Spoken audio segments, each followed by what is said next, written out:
खबर में दम, सच की लगन, आ गया वो शाहकार जिसका था सबको इंतजार। 89 न्यूज ने नशरियात का बाकायदा आगाज कर दिया। 89 न्यूज की लॉन्चिंग तकरीब में गवर्नर पंजाब सरदार सलीम हैदर, विफाकी वजीर बराए मनसूबाबंदी एहसन इकबाल, स्पीकर पंजाब असेंबली मलिक अहमद खान, सूबाई वजीर अकलियती अमूर Sardar Ramesh Singh Arora, general secretary ANP Punjab Amir Bahadur Khan होती ने खसूसी तौर पर शिरकत की।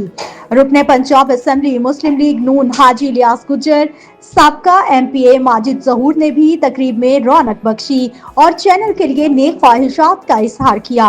सीनियर सहाफी और कॉलम निगार मुजीबुर रहमान शामी, सदर Lahore chamber of commerce Fahimur Rahman Saigol भी आए और टीम के लिए नेक ख्वाहिशात का इजहार किया। इफ्तिताही तकरीब में governor Punjab Sardar Salim Haider, speaker Punjab assembly समेत तमाम मुअज़्ज़िज़ मेहमानों ने 89 न्यूज के चेयरमैन हाजी अखलाक अहमद, CEO अबू बकर अखलाक, chief operating officer Humayun Salim और कंट्रोलर न्यूज शहरियार खान समेत पूरी टीम को मुबारकबाद पेश करते हुए चैनल की तरक्की के लिए नेक तमन्नाओं का इजहार किया।